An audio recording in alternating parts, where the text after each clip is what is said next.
what I want to talk to you now is that holistic communication. Now, we touched on the fact that we don't ever communicate in one style. We're listening in various different ways. And I find that one of the ways I do that obviously is up here when I'm endeavouring to kind of listen to you guys as a group and feel and connect as a group based on how you're looking at me, the energy, how you're sitting, how much engagement there is, all that sort of stuff, but also feeling the energy in the room. That's me holistically listening here. Those of you who have sat on a mastermind table with me where I've sat there and said nothing for the first 10 or 15 minutes, which is not that common, but I will do it sometimes, is because I'm completely and holistically listening to that person. I'm trying to understand what's behind the words, because are the words usually, or even most of the time, what someone's trying to communicate? They're not, are they? Because often our ability to translate what we feel, need, want, think into words is quite difficult. Now, there are some people that are great at it. There are some people that are good at it, and there's some people that aren't great at it. But being a great communicator, as I said, starts with being a great listener. And if we're holistically listening and holistically communicating. So if I said to you, Troy, oh, mate, you're such a dickhead sometimes. Or I said, you're such a dickhead. Does it have two different meanings? Exactly the same words, right? Exactly the same. But how I leant in with that second one. I used my hand to kind of point at you. I raised my voice. My tone was harsher, right?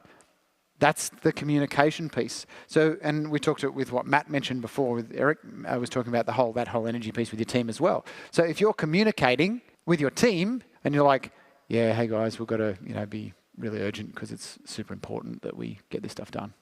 It's really important. How are they going to receive that? Not going to receive it well, are they? But if you're like, hey guys, what we need to work on is a solution to come up with, with our whole team so we can lift the level of urgency. We're considering implementing a new value that will cover that, but I want to work with all of you to create it. Who'd be interested to see if we'll work together and do this? There's totally different tonality, energy, and things like that. And somebody's talking with you, if they're like this, leaning back in their chair, and you're trying to have a serious conversation with them, how does it make you feel? Why are you frustrated? Because they're blocking. They're protecting themselves, right? For some reason. They're closed. They're not open. So they can't, one, communicate outwardly in a holistic way because they're shut down, and you can't communicate to them because they're blocking you in some way. So they're not receptive. So when it comes to communication and holistic communication, the best way to get that open on both sides is to create safety. It needs to be a safe space. How do we create safety in a conversation? Honesty. What else? Openness. Presence. Active listening. Equalising positions. Yep. So not having alpha, beta like we talked about before. Yep. Being genuine. Body language, your own body language. So all you can do is control how you show up. If the other person still doesn't feel safe, then you can't do anything about it. But connection and trust builds connection. Those two things will create safety. As I said, your position, if you're coming in dictatorially to tell this person what to do like this, well, that's not going to work. But you come in there open and talk at a certain tonality, openness, kind or gentle if it's required for the situation, or soft if you want to call it that, like in a soft way. What you'll generally find is if you can maintain that, the other person will drop into the same state at some point. They'll be able to get to that same state. If someone ramps up a bit and you ramp up a bit, well, they'll just do it a bit more, and then you'll probably do it a bit more. Yes, so I'd like to reinforce what you just said. It's very powerful. We need to be constantly curious because we can't read minds. People have a resume of skill sets, but they also have an emotional resume that they bring to the job. And the only way we can actually understand what that emotional resume is by being curious and coming from a place of empathy. Open your mind to what possibly is their challenges and ask simple questions. As I understand that you are challenged, but help me understand more what the challenge is for you. I can only help you by you opening up the possibility of how I can help you. So help me understand how I can help you.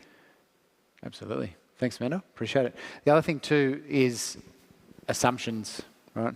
I think there's a statement that says assumptions are the mother of all F-ups, right? Well, I thought he did that screw up. I thought he did. Something explodes because someone didn't do it. Or in a communication thing is assuming you know what that person is feeling, or assuming that, it's not difficult for me, so it mustn't be difficult for them. Not that I've ever done that with any of my team or anyone else, right?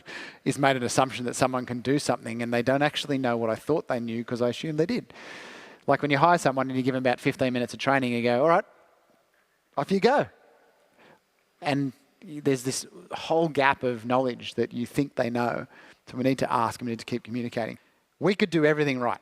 We could show up, we could be centered, we can be calm, we can be open, we can ask the questions, we can be endeavouring to make someone feel safe, we can be holding a safe space, and still it doesn't work, right? Because there's always another person involved in that communication. And it's that other person brings their stuff with them. They bring their baggage, their beliefs, all those blocks we wrote up. So their stories can distort what you're doing. Oh, you're just trying to manipulate me by being nice. Actually, I'm just being nice. But no, you're trying to manipulate me. It's like, oh, fuck's sake. Then we go, okay, well, sorry that's how you feel I'm showing up at the moment, but is there anything I can do to help you to actually convince you that I'm actually not trying to manipulate you? And it depends where they're at. Maybe you need to reconvene the conversation. Do it later. Maybe you need to remove that person from your life. There could be, who knows, there could be various different things. I don't see anyone in this room being someone who'd be holding that frame of manipulation. That's an ego dominance, very negative, shows, I think, some really poor values and things like that. I don't think anyone in this room is doing that, but not to pick on you, it's just that I think some people will perceive that, or am I manipulating somebody? No, our job is to influence our team to get the outcome we want. They're there to learn, to grow, to develop, to do a job. We're paying them to do a job. Therefore, our job is to influence them to do that and to get that outcome. And sometimes my job is to influence you guys to take the steps to create a freedom business. Sometimes it requires me getting upset. Sometimes it requires me getting loud and pointed and swinging the sledgehammer a bit. But where's it coming from? What's the intention? The intention's from here, not from there. Communication weaknesses. So some of the core weaknesses that happen in communication are things like cutting others off. When someone's talking, cutting them off. That generally is an attempt to control the conversation because it's going somewhere someone doesn't want it to go. You've got being defensive or the victim, which is a manipulation tool. People dropping into being a victim is also a manipulation tool, trying to manipulate the other person to start feeling sorry for them so they get their way. Shutting down or stonewalling, the whole, that's another means of control. But all these things, or raising your voice to be louder than the other person so that you can't, or either that they make sure they're being heard and not hearing you in response. And all of these things come from our own internal protection mechanisms. Our ego is trying to protect us, or the other person's ego is trying to protect them. Because on some level they feel attacked. Some level we may feel attacked. We may feel that our identity is being, right? Or simple things like that. So I'll talk to one that I went through this with someone I was doing some personal work with myself, some growth work, and we called it the baton race. And this was a habitual pattern of me going from me starting here, right? So we'll call this the baton. I start here, and then when I start getting some emotions come up and start to feel like getting defensive, I pass the baton to smartass. So smartass shows up. He's got the baton, he's now running with it, right? So smartass is a little bit cheeky and sometimes nasty and will, drop, add some extra fuel onto the fire. And then after smartass, when he hasn't been able to get his way, he passes it to angry.